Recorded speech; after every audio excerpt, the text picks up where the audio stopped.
The next topic is cytoplasm. When we look at the temporary mount of onion peel, as well as human cheek cells, we can see a large region of each cell enclosed by the cell membrane. हमने जो temporary mounts बनाए पीछे onion पील के या फिर human चीक sales के, जब हम उनको देखते हैं तो उनके अंदर हमारे को काफ़ी सारे रीजन्स नज़र आते हैं जो कि एम्प्टी नज़र आते हैं, ठीक है, और बस साइड पे सेल मेम्ब्रेन नज़र आता है। ये जो रीजन है, जब आप इसको स्टेन करने की भी कोशिश करते हो तो इस पर कोई ज़्यादा खास रंग नहीं चढ़ता। ये रीजन है साइटोप्लाज्म। साइटोप्लाज्म क्या है? ये प्लाज्मा मेम्ब्रेन के अंदर का फ्लूइड कंटेंट। इसके अंदर बहुत सारी स्पेशलाइज्ड सेल ऑर्गेनेलीज होती हैं। हर ऑर्गेनेली जो है वो एक स्पेसिफिक फंक्शन परफॉर्म करती है सेल के लिए। Cell organelles are enclosed by membranes. In prokaryotes, besides the absence of a defined nuclear region, the membrane-bound cell organelles are also absent.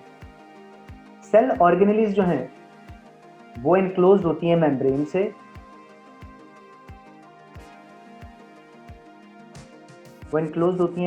से, प्रोकैरियोटिक जो सेल्स हैं या ऑर्गेनिजम्स हैं उनके अंदर न्यूक्लियर रीजन का तो मेम्ब्रेन नहीं ही होता, उसके अलावा सेल ऑर्गेनेलीज के भी मेम्ब्रेन जो है वो नहीं। दूसरी तरफ जो यूकैरियोटिक सेल्स हैं उनमें न्यूक्लियस का भी मेम्ब्रेन होता है और ऑर्गेनेलीज के भी मेम्ब्रेन। मेम्ब्रेन्स की सिग्निफिकेंस आप वायरसेस की एग्जांपल से समझ सकते हो।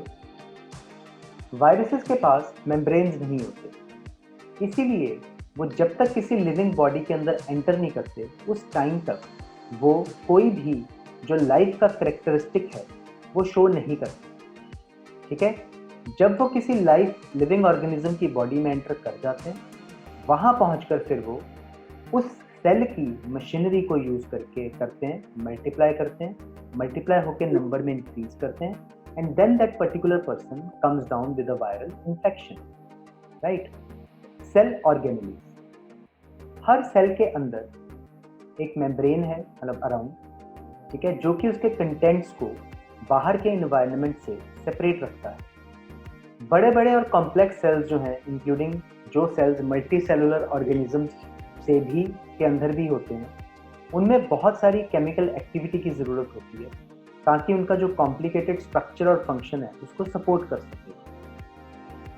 ये जो डिफरेंट तरह की एक्टिविटीज चलती रहती हैं सेल के अंदर, इनको एक दूसरे से सेपरेट रखने के लिए और इनको बहुत एफिशिएंटली कैरी आउट करने के लिए ये जो सेल्स होते हैं ये छोटे छोटे मेम्ब्रेन बाउंड स्ट्रक्चर्स यूज करते हैं। इन छोटे छोटे मेम्ब्रेन बाउंड स्ट्रक्चर्स को कहा जाता है ऑर्गेनेलीज और simply cell organelles. Cell organelles, membrane bound cell organelles एक ऐसा फीचर है जो कि यूकैरियोटिक सेल्स को प्रोकैरियोटिक सेल्स से डिफरेंशिएट करता है।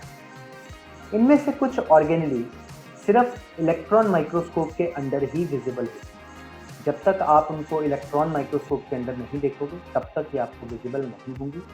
Once you see them under electron microscope then you will be able to see them. हमने न्यूक्लियस की बात की है पिछले सेक्शन में। कुछ इंपॉर्टेंट एग्जांपल्स जो सेल ऑर्गेनेलीज की हैं और जिनको हम डिस्कस करेंगे अभी यहाँ पर, वो कौन कौन से हैं। नंबर 1 है एंडोप्लाज्मिक रेटिकुलम, इन शॉर्ट हम इसको बोलते हैं ER, Golgi apparatus, also known as Golgi apparatus, lysosomes, mitochondria, plastids and vacuoles.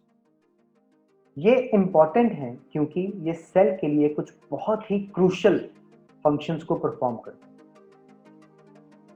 Right. तो सबसे पहले है उनमें से एंडोप्लाज्मिक रेटिकुलम और ER in short. Endoplasmic reticulum जो है वो एक बहुत बड़ा नेटवर्क है मेम्ब्रेन बाउंड ट्यूब्स का और शीट्स का। मेम्ब्रेन का मतलब है एक तरह से कवरिंग, ठीक है जी, अगर किसी को कोई डाउट हो, मेम्ब्रेन का मतलब है काइंड ऑफ अ कवरिंग। तो एक बहुत ही लार्ज नेटवर्क है मेम्ब्रेन बाउंड ट्यूब्स और शीट्स का। It looks like long tubule और राउंड और ऑब्लॉन्ग बैग्स। ये लंबी लंबी ट्यूब्स या राउंड और ऑब्लॉन्ग बैग्स जैसा, वेसिकल्स जैसा लगता है।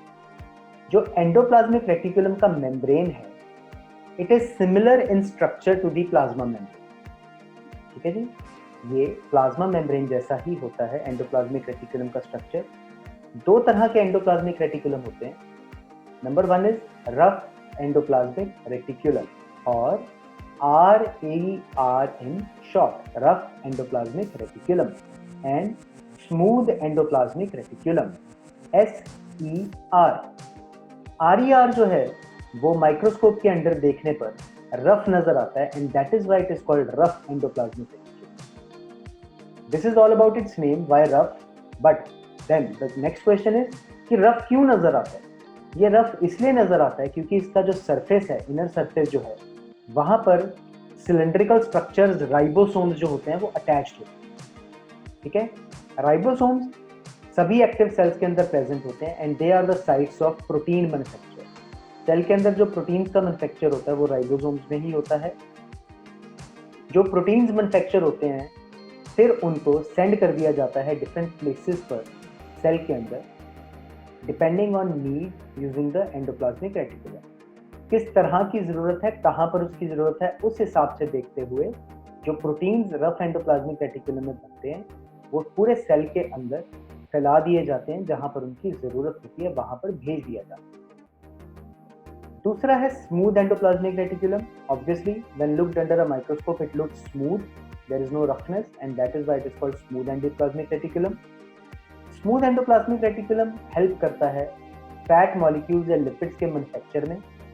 ये जो फैट मॉलिक्यूल्स या लिपिड्स हैं ये सेल के फंक्शनिंग में बहुत इंपॉर्टेंट है, और इनमें से कुछ प्रोटीन और लिपिड्स, प्रोटीन जो कि RER में बने और लिपिड्स जो कि SER में बने। कुछ प्रोटीन्स और लिपिड्स जो हैं ये सेल को उसका मेम्ब्रेन बनाने में भी हेल्प करते हैं। ये जो सेल का मेम्ब्रेन बनने की प्रोसेस है सेल के अंदर, it is called membrane biogenesis. It is called membrane biogenesis. कुछ और प्रोटीन्स और लिपिड्स जो हैं वो फंक्शन करते हैं एंजाइम्स और हार्मोन्स के तौर पर। तो बेसिकली एंजाइम्स भी प्रोटीन्स ही होते हैं, हार्मोन्स भी प्रोटीन्स ही होते हैं। हालांकि एंडोप्लाज्मिक रेटिकुलम डिफरेंट सेल्स के अंदर उनका जो अपीयरेंस है वो काफ़ी डिफरेंट नज़र आता है, लेकिन ये हमेशा ही एक नेटवर्क सिस्टम जो है वो फॉर्म करते हैं। नेटवर्क सिस्टम का मतलब है कि एक नेटवर्क, एक इंटरकनेक्टेड नेटवर्क ट्यूब्स का, पाइप्स का, ये हमेशा फॉर्म करते हैं। तो एक फंक्शन जो एंडोप्लाज्मिक रेटिकुलम का है वो ये है कि ये सर्व करता है as a channel for the transport of materials. जिस तरह से हमने किसी चीज़ को, किसी मटेरियल को एक जगह से दूसरी जगह भेजना हो तो हमारे पास डिफरेंट चैनल्स हैं। हम बाय रोड भेज सकते हैं, बाय रेल भेज सकते हैं, बाय वाटर भेज सकते हैं, and so on. So road is one mechanism, road के ऊपर ही ट्रक चलेगा अगर हमने ट्रक से सामान भेजना तो। सिमिलरली मटेरियल्स के ट्रांसफर के लिए सेल के अंदर हमें एक नेटवर्क की जरूरत है, तो वो नेटवर्क जो है वो एंडोप्लाज्मिक रेटिकुलम प्रोवाइड करता है। सेल के साइटोप्लाज्म के डिफरेंट रीजन्स के बीच में और साइटोप्लाज्म और न्यूक्लियस के बीच में एंडोप्लाज्मिक रेटिकुलम साइटोप्लाज्मिक फ्रेमवर्क के तौर पर भी फंक्शन करता है और एक सरफेस प्रोवाइड करता है जहां पर सेल की डिफरेंट बायोकेमिकल एक्टिविटीज जो हैं, जो डिफरेंट रिएक्शंस सेल के अंदर होते हैं वो चलते रहते हैं। एनिमल्स के लिवर सेल्स के अंदर, यानी कि जो वर्टिब्रेट्स हैं उनके लिवर सेल्स के अंदर जो स्मूथ एंडोप्लाज्मिक रेटिकुलम है वो एक बहुत ही इंपॉर्टेंट रोल प्ले करता है, क्योंकि वो बहुत सारी पॉइजन्स और ड्रग्स को डिटॉक्सिफाई कर देता है। ठीक है जी, it detoxifies many poisons and drugs. हम लोग जो ड्रग्स खाते हैं, कई बार हम लोग कुछ गलत खा लेते हैं, तो उसको डिटॉक्सिफाई, नॉन पॉइजनस करने का काम जो है वो स्मूथ एंडोप्लाज्मिक रेटिकुलम जो है वो करता है। ठीक है जी, तो एंडोप्लाज्मिक रेटिकुलम का एक काम हो गया प्रोटीन्स बनाना, दूसरा काम हो गया लिपिड्स बनाना, जिनमें से कुछ प्रोटीन्स और लिपिड्स जो हैं वो मेम्ब्रेन बायोजेनेसिस में काम में आते हैं। इसके अलावा एंडोप्लाज्मिक रेटिकुलम जो है वो एज अ नेटवर्क काम करता है, एज अ चैनल काम करता है मटेरियल्स के ट्रांसफर के लिए साइटोप्लाज्म में और साइटोप्लाज्म और न्यूक्लियस के बीच में। Then endoplasmic reticulum provides a surface for different biochemical activities of the cell. Lastly जो स्मूथ एंडोप्लाज्मिक रेटिकुलम है वो बहुत सारे वर्टिब्रेट्स के लिवर सेल्स में पॉइजन्स को, ड्रग्स को डिटॉक्सिफाई करने का भी काम करता है। ठीक है जी, that is the Golgi apparatus. Golgi apparatus को सबसे पहले कैमिलियो गोल्गी ने डिस्क्राइब किया था। ये एक मेम्ब्रेन बाउंड वेसिकल्स होते हैं बैग्स, तो मेम्ब्रेन बाउंड बैग्स का एक सिस्टम है जो कि पैरेलली अरेंज्ड होते हैं स्टैक्स कॉल्ड सिस्टम्स में। जैसे अगर आप कहीं देखो कोई जो वो होते हैं वेयर हाउसेज होते हैं, उनमें बोरियां पड़ी होती हैं ना एक के ऊपर एक, दे आर कॉल्ड स्टैक्स। ठीक है, तो उसी तरीके से मेम्ब्रेन बाउंड वेसिकल्स का अरेंजमेंट है गोल्जी अपरेटस, जहां पर स्टैक्स की फॉर्म में ये सामान जो है वो पड़ा होता है और उसे सिस्टर्न्स कहा जाता है। ये जो मेम्ब्रेन्स हैं अक्सर इनके कनेक्शन होते हैं एंडोप्लाज्मिक रेटिकुलम के मेम्ब्रेन्स के साथ, और इसीलिए ये जो कॉम्प्लेक्स सेलुलर मेम्ब्रेन सिस्टम है उसी का एक पार्ट जो है ये बन जाता है। ठीक है, मतलब एंडोप्लाज्मिक रेटिकुलम की कॉन्टिन्यूटी में ही ये गोल्जी अपरेटस जो है वो स्टार्ट हो जाता है। ठीक है, और इसीलिए ये जो नेटवर्क होता है एंडोप्लाज्मिक रेटिकुलम का, एक तरह से उसकी ही एक्सटेंशन जो है ये बन जाता है। ठीक है, और उसकी एक्सटेंशन बनके ये मटेरियल्स के ट्रांसपोर्टेशन में हेल्प कर देता है। ठीक है, ये जो मेम्ब्रेन्स हैं जो मटेरियल सिंथेसाइज होते हैं एंडोप्लाज्मिक रेटिकुलम के आसपास, उनको यहाँ से अब गोल्जी अपरेटस के फंक्शन शुरू हो गए। उनको पैक करके डिफरेंट जगहों तक डिस्पैच करने का जो काम है विद इन और आउटसाइड द सेल, वो गोल्जी अपरेटस करता है।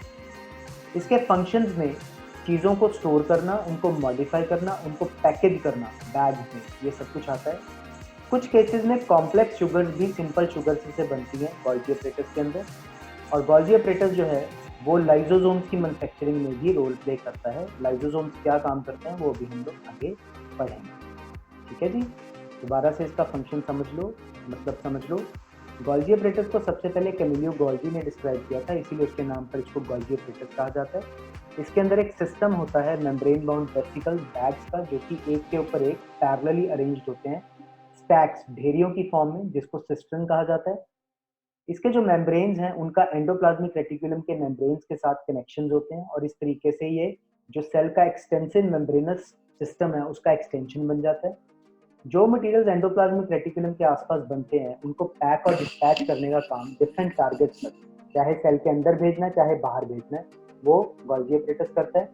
इसके फंक्शन में चीज़ों को स्टोर करना, मॉडिफाई करना और पैकेज करना आता है। और कुछ केसेस में जो कॉम्प्लेक्स शुगर्स हैं वो सिंपल शुगर्स से भी बन जाती हैं। ठीक है, और सिंपल शुगर्स जो हैं उनको गोल्जी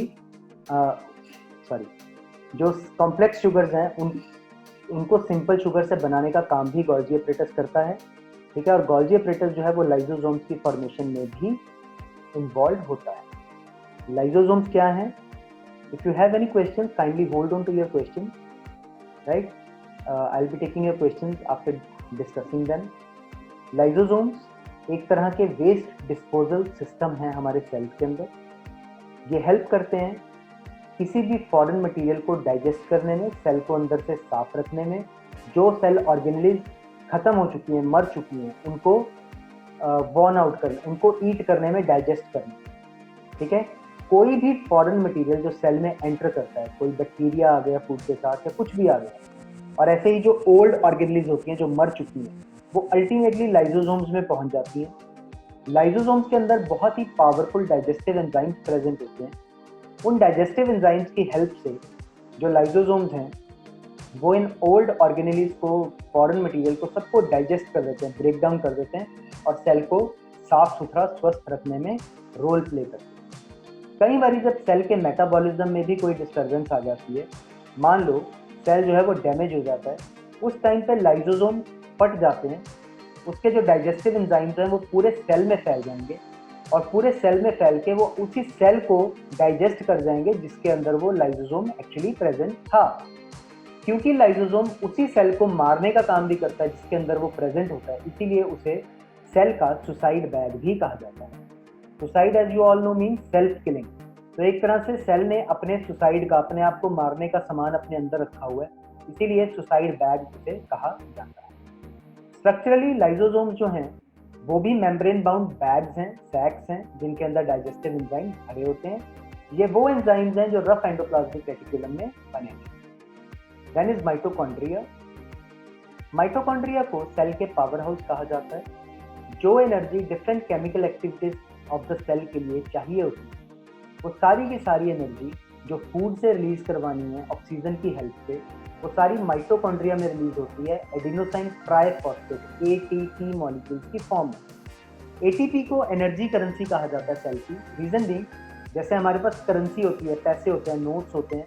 अगर मैं बाजार जाता हूँ, मैंने 1000 रुपये की चीज़ खरीदी, मैंने 1000 रुपये वर्थ के करेंसी नोट दे दिए, तो दुकानदार को ये हो गया कि ठीक है भाई, मुझे मेरे पैसे की, मुझे मेरे सामान की कीमत मिल गई, तो मैं करेंसी स्पेंड करूंगा और चीज़ ले आऊँगा। सिमिलरली एनर्जी की जब सेल को ज़रूरत होती है तो सेल एटीपी मॉलिक्यूल को खर्च देती है, और एटीपी मॉलिक्यूल को खर्चने से उसको एनर्जी मिल जाती है। मीन्स एटीपी को ब्रेक डाउन कर देती है और उसमें से एनर्जी जो रिलीज होती है उसे यूटिलाइज कर लेती है। तो क्योंकि एटीपी सेल को एनर्जी प्रोवाइड करने का काम करते हैं, that is why ATP molecules are called energy currency of the cell. Mitochondria जो है, जो बॉडी है सेल की और अदरवाइज भी, वो एटीपी को यूज करते हैं नए केमिकल कंपाउंड और मैकेनिक बनाने में और मैकेनिकल वर्क करने में। माइटोकॉन्ड्रिया के 2 मेम्ब्रेन कवरिंग होते हैं। अभी तक हमने जितने पढ़े उन सभी में एक मेम्ब्रेन था आउटर, माइटोकॉन्ड्रिया में 2 होते हैं। बाहर वाला मेम्ब्रेन पोरस होता है, मतलब होल्स होते हैं उसके अंदर, जबकि अंदर वाला मेम्ब्रेन काफी फोल्डेड होता है।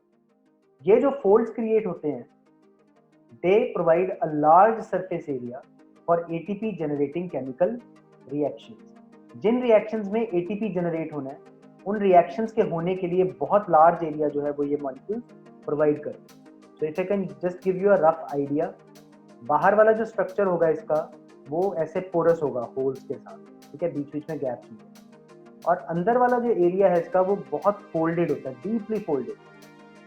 आप लोगों ने कर्टन देखा होगा, आप जिस रूम में कहीं बैठे हो वहां पर भी शायद कोई कर्टन हो। अगर आप देखो, कर्टन में बहुत फोल्ड पड़े हुए होते हैं। अगर आप उसको बिल्कुल 2 कॉर्नर से पकड़ के स्ट्रेच कर दो, तो it will actually cover a lot more area than it is covering as of now. मतलब जितना ये लटक के इस टाइम पे कवर कर रहा है, उससे बहुत ज्यादा एरिया कवर करेगा। तो ये फोल्ड्स का एडवांटेज होता है कि फोल्ड मिलने से जो एरिया होता है वो काफी गुना बढ़ जाता है, ठीक है, यूजुअल से, राइट। तो डीपली फोल्डेड होगा, जिसके कारण एरिया जो है वो बढ़ जाएगा और ज्यादा एनर्जी रिलीज हो पाएगी। माइटोकॉन्ड्रिया जो है वो बहुत ही स्ट्रेंज ऑर्गेनेलिज हैं इस सेंस में कि उनका खुद का डीएनए और राइबोसोम्स होते हैं।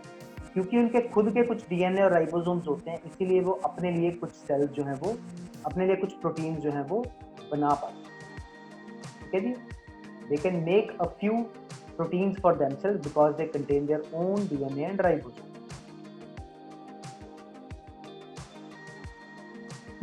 Subscribe to our channel and hit the bell icon to continue receiving all notifications as we post new videos. Next is plastids. Plastids सिर्फ प्लांट सेल्स में प्रेजेंट होते हैं। 2 तरह के प्लास्टिड्स होते हैं, कलर्ड प्लास्टिड्स और नॉन कलर्ड, मतलब non colour means colourless plastids. Colourful plastids जो होते हैं उनको कहा जाता है chromoplast. Chromo comes from chroma, chroma means colour, and leucoplast which are white और कलरलेस प्लास्टिड्स।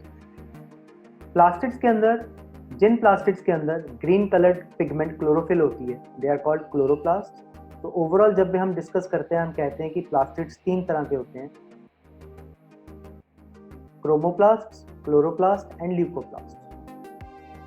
क्लोरोप्लास्ट जो है वो डिफरेंट येलो या ऑरेंज कलर के पिगमेंट्स भी कंटेन करते हैं क्लोरोफिल के अलावा। ल्यूकोप्लास्ट जो है, और ये बेसिकली फ्रूट्स के सब चीज़ों के कलर के लिए रिस्पॉन्सिबल होते हैं।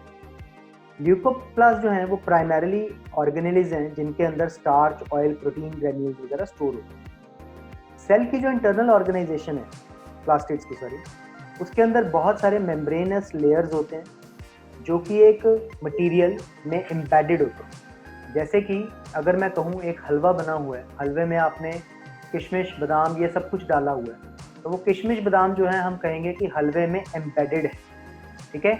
ऐसे ही एक सेंट्रल मटेरियल होता है, उसके अंदर बहुत सारी मेम्ब्रेनस लेयर्स जो होती हैं वो एम्बेडेड होती हैं। उस मटेरियल को कहा जाता है स्ट्रोमा। प्लास्टिड्स माइटोकॉन्ड्रिया के सिमिलर होते हैं अपने एक्सटर्नल स्ट्रक्चर में, मतलब माइटोकॉन्ड्रिया की तरह उनका भी डबल मेम्ब्रेन होता है और उनके भी अपने खुद के डीएनए और राइबोसोम होते हैं। Then is vacuole. Vacuoles basically storage sacs होते हैं, एम्प्टी बैग्स होते हैं जिनके अंदर आके कोई भी सॉलिड या लिक्विड कंटेंट भर जाता है। एनिमल सेल्स में ये छोटे होते हैं, जबकि प्लांट सेल्स में काफ़ी बड़े होते हैं। जो सेंट्रल वैक्यूल है, बीच वाला जो वैक्यूल है कुछ प्लांट सेल्स का, वो 50 से लेकर 90% तक भी वॉल्यूम ऑक्यूपाई कर सकता है। If you go and check the diagram of a cell, you can just see, यहाँ पे जो प्लांट सेल है इसका ये वैक्यूल है, देखो कितना बड़ा है, इसने 90% तक स्पेस जो है वो भर ली है। ठीक है। ऑन दी अदर हैंड अगर आप बात करोगे एनिमल सेल की, वैसे तो इसमें होते ही नहीं, अगर होते हैं तो इतने छोटे होते हैं कि वो, अगर मान लो शायद ये हो, शायद, ठीक है, तो छोटे होंगे, बहुत ही छोटे वैक्यूल, जबकि प्लांट सेल के अंदर वो 90% तक स्पेस भी भर सकते हैं। प्लांट सेल्स के अंदर जो वैक्यूल्स हैं वो सेल सैप से भरे होते हैं और सेल को वो टर्जिडिटी और रिजिडिटी प्रोवाइड करते हैं, मतलब अंदर से एक प्रेशर क्रिएट करके रखते हैं सेल का, ताकि सेल टर्जिड रहे, रिजिड रहे, दबे ना बाहर से प्रेशर के कारण। बहुत सारे सब्सटेंसेस जो सेल की लाइफ के लिए इंपॉर्टेंट होते हैं, प्लांट सेल की लाइफ के लिए स्पेशली, वो वैक्यूल्स में आके स्टोर होते हैं। इसमें amino acid, sugar, different organic acid, कुछ तरह के प्रोटीन, ये सब कुछ आके प्लांट के वैक्यूल्स में स्टोर हो जाते हैं। अमीबा जैसे जो सिंगल सेल्ड ऑर्गेनिजम्स हैं, उनके अंदर फूड भी फूड वैक्यूल के अंदर इकट्ठा होता है। ठीक है। जितना कुछ भी अमीबा खाता है वो फूड वैक्यूल में पहुंच जाता है, और जितना वेस्ट भी जनरेट होता है वो सारा एक वैक्यूल में इकट्ठा हो जाता है, जहां से उसको रिलीज कर दिया जाता है। तो हर सेल अपना स्ट्रक्चर और अपनी फंक्शन करने की जो एबिलिटी है वो अपनी ऑर्गेनाइजेशन के कारण अचीव करता है। ठीक है। हर आप देखो, कोई भी कंपनी भी है, उसका भी एक स्ट्रक्चर्ड लेयर होती है। हर बंदा अपना काम करता है, हर डिपार्टमेंट अपना काम करता है, तो इंडस्ट्री चलती है। उसी तरह से सेल की भी जो स्ट्रक्चर है और फंक्शन करने की एबिलिटी है वो सेल की ऑर्गेनाइजेशन के कारण है। जो सेल है उसका एक बेसिक स्ट्रक्चरल ऑर्गेनाइजेशन है, जो सेल को डिफरेंट फंक्शंस जैसे कि रेस्पिरेशन, न्यूट्रिशन ऑब्टेन करने में, वेस्ट मटेरियल्स को क्लियर करने में, या फिर नए नए प्रोटीन्स बनाने में हेल्प करता है। तो इस तरह से, क्योंकि सेल लिविंग ऑर्गेनिजम्स का पूरा स्ट्रक्चर बनाता है, इसीलिए सेल को स्ट्रक्चरल यूनिट कहा जाता है। और क्योंकि सेल जो है वो ऑर्गेनिज्म के सारे फंक्शंस बेसिकली परफॉर्म कराता है, इसीलिए सेल को फंडामेंटल या फंक्शनल यूनिट भी लाइफ का कहा जाता है। तो because of these two reasons, cells are known as the structural and functional unit of life. Right ji? I hope all the topics would be very well understood by you by now. Right? So this is all about the chapter cells. For more informative videos, subscribe to our channel and also hit the bell icon so that you are notified whenever we release a new video. Thank you from Horizons.